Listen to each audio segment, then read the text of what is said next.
And at the 12 o'clock position, we have our Red Terran player from Root. Winner of the last 2 games in a row, it's Masa.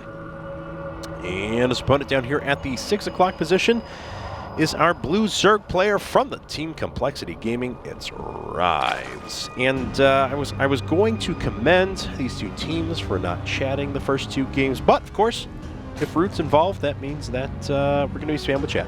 And it happens. And, you know, I was actually just thinking how at Heart of the Swarm, they've added all these new excellent replay features. Oh, yeah. They should add a UI feature that, you know, just turn chat can't off. see observer chat. Yeah. Yep. I'm really excited for the new Heart of the Swarm features, though. They announced so many of them today. Don't get me started. Watch replay with friends. Resume from replay. That is just so mind-boggling. So from a tournament perspective, we're awfully happy to see that. I used to do a bunch of coaching back before I joined IPL, and then the responsibilities became countless. But coaching was something I really liked, man, and it was unnecessarily inefficient to teach people, you know, the basics of, say, how to defend a 4-gate, because we had to go through the, you know, first 5.5 minutes of the game every single time. Whereas really all I need to show them is the part where you position your units in a way in which you hold it off, which is what a lot of it comes down to. Like, don't let them get on your ramp if you're Zerg, because then you die. I love some this of the... was very back in the metagame, of course, guys. Oh, of course, yeah. I love some of the interesting stuff you're going to be able to do, though, like the complete, like, you know, start the game from the replay and stuff like that. Like, you and your friend queue up, and you're like, well, what would have happened had, you know... Flash and Jaedong. If Jaedong had grabbed Flash's tanks with the Vipers. Yeah, I loved that post. The humor was so funny. He's like, the asterisk at the end, he's like, disclaimer, actually, we know that this is just used as an example. Oh, really? Let's be awesome. honest. Our APM is nowhere near, probably 10 times slower than Flash's. That would just be cool to do things like, you know, go back to the game at MLG Columbus where MMA killed his own command center and then Idra GG. What would have happened if Idra didn't GG? Yeah. What would have happened if, you know, and just be able to start from those. Or from an educational perspective, okay, well, if so-and-so player hadn't have moved all of his stuff here, you could see how much more efficient his engagement would have been. So let's show you how that would have played out. Stuff like that is just so cool to think of and will be really useful in enhancing broadcasts. Yeah, For now, though, and it's going to help pro players get better, man. Yes, Way I agree. better. I 100% agree with you, and I think it's going to advance the scene, so kudos to Blizzard. Very cool stuff coming. So Masa is once again going Command Center first. It's been 3 games in a row now. Going back to the strategy we saw against, actually, Trimaster in his TBT, Barracks and then Gas right afterwards. We'll see what he plans to do with that here shortly. Back on Rise's side, though, going for that gasless 4-queen build. We'll see if this ends up being that 3-hatch 5-queen sort of strategy, or what we're going to get, but certainly no early gas, no early speed prioritized for our Zerg player. Yeah, just pretty standard stuff overall, and he has chosen to go for the gasless route. Oh, no, wait, let's see, is that a supply trick? Let's see, we do have a gas actually coming up, but that was the kind hardest of a weird gas time. to spot. Yeah. All right. Yeah, this is a little bit of an interesting time. We could see him cascade into further gases. You know, you get one, you pick a second, maybe drop a Roach Warren down and go for a quick lair. We'll have to keep an eye exactly what Rise intends to do with this. It is odd that he's only dropped the 1, is the thing. A lot of times we'll see, like, delayed 2 gases on, like, for example, delayed Roach Bane Bust. That's a huge thing to do. You're like, hey, look, I have no gases. You don't have to worry. And then you throw down 2 gases, a third one follows it up, and you're just all in them. But in this situation, the SCV will get taken out before it manages to get anything too valuable. We'll see if it can spot the 3rd or the lack thereof, and it will. All right, so SCV finally dies, but it did its job. That was information well worth knowing for Masa. So no 3rd hatch is on the way, and I'm sure now he's got to be wondering to himself a little bit, well, what's going on here? I think that's just a 3rd queen. No, it is actually a 4th queen that's being produced at the moment. But yeah, the timing of it was a little unfortunate for him. It was 5:45 when he got the scout on that 3rd, and that's the earlier portion of when you see, I mean, you do see sometimes 3rds go down at like 5:20 or something, but you can drop them as late as like 6:15, and still be perfectly viable depending on how many queens you make. That's very true, but... Like one just went down right now, but it is a little late because of the 150 gas he's mined. All right, so 150 gas, as you mentioned, will allow him the flexibility to move into a little bit quicker layer tech if he wants to, as now he's mining from 2 gas. We'll see a couple more added on here as we move along. And for the moment, though, Masa's just going down the bio route. 2 more barracks on the way, lots of Hellions for now. 3rd command center is already finished up, and where is this guy going? Really? Really? Wow, he's actually going to avoid the scout. That's fantastic. I don't think he's seen that at all, and he hasn't. So That's Rise, incredible attention to detail. Rise does not pick up on the third. Masa with a great heads-up play there. Just kudos to Masa. Yeah. Now this will, of course, make Rise wonder where are your production facilities. Well, sure. So he's definitely going to be speculative, but for all he knows, there's 2 engineering bays in the back of the natural expansion right now researching stuff. So he, of course, has no information really on the natural. And in fact, there are 2 engineering bays, but they're in the front.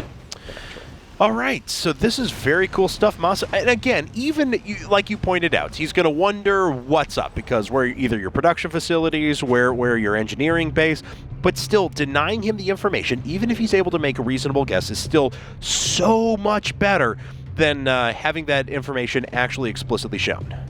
All right, so we've got attacks on both sides of the map right now. Hellions are going to be swinging in. Lings will head over to the third, of course, which is not yet there. Lots of Lings in position, actually, to deal with these Hellions, and tons of creep spread. These could very quickly end up surrounded, but no. They will get off the creep, and that's huge for Masa. He could have lost all those Hellions in the blink of an eye.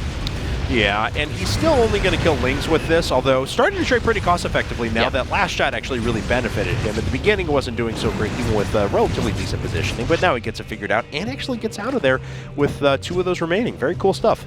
Very nice indeed. He's going to start up 1-1 while Rise is actually going for a Spire here.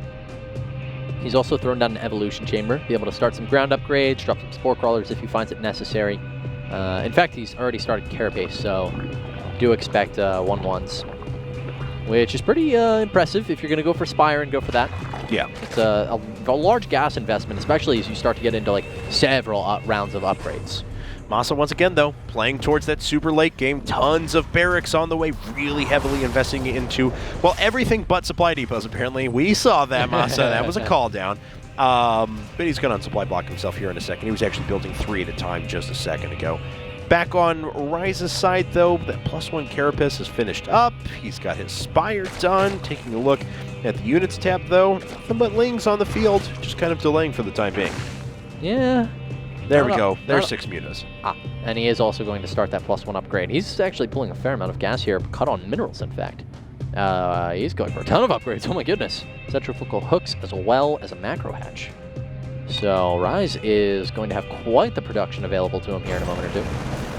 All right, well, let's see here now as Masa putting down another factory. I was waiting for that because Masa, with all the rest of the infrastructure he likes putting down, he loves going for those multiple factories, producing tons of tanks because he knows how to control them very well. And it looks like we're finally going to see that here.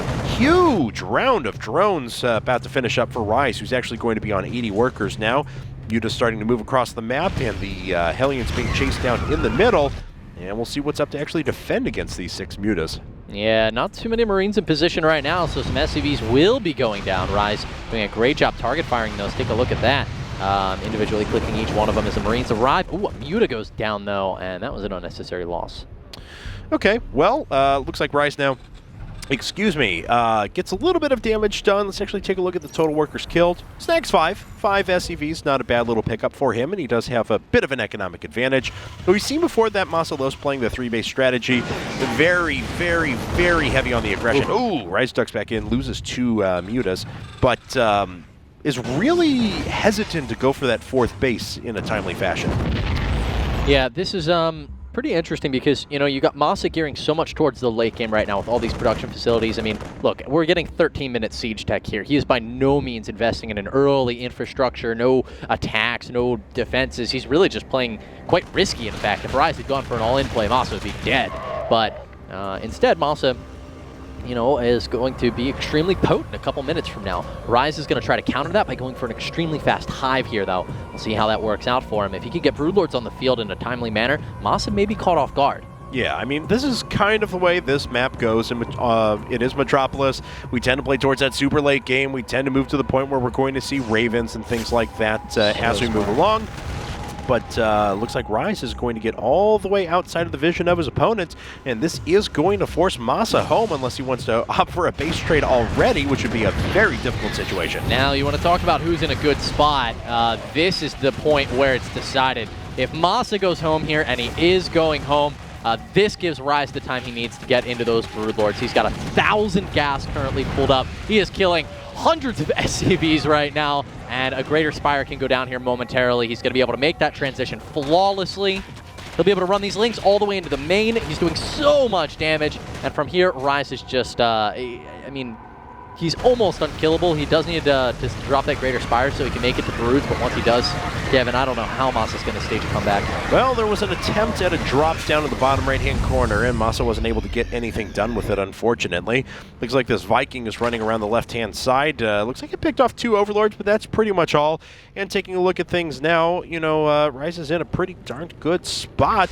Just Infestors and Banelings out on the map with 86 Lings, and producing a ton more Lings and Infestors. I'm really, really surprised. There, finally. That Greater Spire would have been done by now, actually, if he had started that right away. Yeah, it definitely would be done at this point, but it would still be a tricky spot for Rise because Masa's moving out, and, well, if you don't have the ground army to support it and the Infestors to lock Marines in place, it can be risky going for those quick Broodlords, so it may not hurt him too much, but it would certainly be done. 2-2 on the way right now for Rise, who's actually significantly behind in the upgrades as much as he is ahead in many other regards. And one thing I will say, though, is that because of the worker disparity, 41 to 82 at the moment, the army for Masa is actually way bigger and stronger than his opponents right now. So there is an opportunity for Masa to try and get in and do some damage. Looks like he wants to convince Rise to get in and try and attack him. But of course, we know that Rise is going to play towards the late game here. But Masa does have an opportunity. That scan sees the Banelings, only the edge of them, but he does get the information he needs to know. He needs to push, and he needs to push now because Rise is not quite ready. He needs those Banelings, he wants them. And we've got the Greater Spire about to complete here. Adrenal Glands is a huge upgrade that's not going to be completed in time for this engagement, most likely. All right, well, it looks like a counterattack around the right-hand side for Rise, or at least a flank, as a lot of units moving over there. We do have a drop here inside of the natural, too, and this is killing a lot of workers. That's doing significant damage. Rise has not been able to move against us. Had he had that Greater Spire done, he would have at least had Corruptors, if not a couple of Broodlords already out now, and that would have changed things significantly. Oh, but some severe Baneling hits there against Masa. Rise has got to be very happy about that, but he did lose every single drone in his natural expansion. That drop will be moving into his main. Masa still sieged up outside the 4th base, but not able to quite move in just yet. Okay, so Zerglings are eventually going to clean all that up. Looks like Masa is starting to push forward a little bit farther over and over. Again, more workers have actually been killed at Masa's expansions, and he is down to just 40 workers now. Just 40. He's lost a total of 34 this entire game. But you see with the 21 that he killed, he's actually done some pretty decent stuff. And Masa now is being surrounded, or could have been, but these Lings just kept going up to the top right-hand corner. Rise, if he had actually surrounded this force, I think would have had a decent opportunity to take it out. Oh, a nice fungal growth, though, going to capture a lot of Marines. Not able to finish them off, however. Rise is trying to get in some damage here with this counterattack. Losing Infestors back at home, though. Beautiful control here out of Masa. He needs to get in a lot of damage with this tank push before the Broodlords arrive, which are now morphing onto the field. That's right, and he needs to kill a couple of hatcheries or at least limit the economy of his opponent. He hasn't been able to do either quite yet, but you see how much stronger his army is than his opponents. There's just almost no forces on the field right now for Rise. All of his Infestors grouped up together, and it looks like Masa finally going to get out there. I'm not sure where those Zerglings are going. Could have gotten themselves a siege tank, but instead got 10 Zerglings killed. And that was pretty unfortunate for Rise. He lost a lot of Infestors there. He did a great job cutting off the reinforcement path of Masa, which was something really important for him, that as he, began to dwindle the units there for Masa, that they didn't just continue to replenish. He did a great job of cutting those reinforcements off. It kept him alive. But now he's in a little bit of a finicky situation. Masa is going to be reestablishing this bulk of a point down here outside the 4th. And Rise is just going to have a lot of trouble. This is a great position, let's be honest. Yes. You can continue to drop on the high ground, you can cover your units. This is tough for Rise. It is, but he needs those Broodlords to be able to start sieging this back. And there we go. Looks like Masa's just going to move forward, and he kills one Broodlord right away. He actually gets a second, too. That's a disaster for Rise. That should have been no units killed there, but unfortunately Rise does lose 2 out of his 3 Broodlords available to him. And the hatchery as well is going to go down. Is there a drop in the main, or is that Viking still running around? No, this is actually a drop in the natural expansion. Going to get some more economic damage in, and this is exactly what Masa needs in order to get himself even further ahead, actually. He's now up by 20 in supply. Rise is making some additional Infestors, but he's being picked apart right now by the multitasking of Masa. Man, Rise did a ridiculous amount of damage before. 21 workers being produced at the same time now. So Rise will be back on his feet economically, but Masa's done a ridiculous job of working his way back in. Now he has another amazing force in a great position to get in there. A fourth base almost finished too.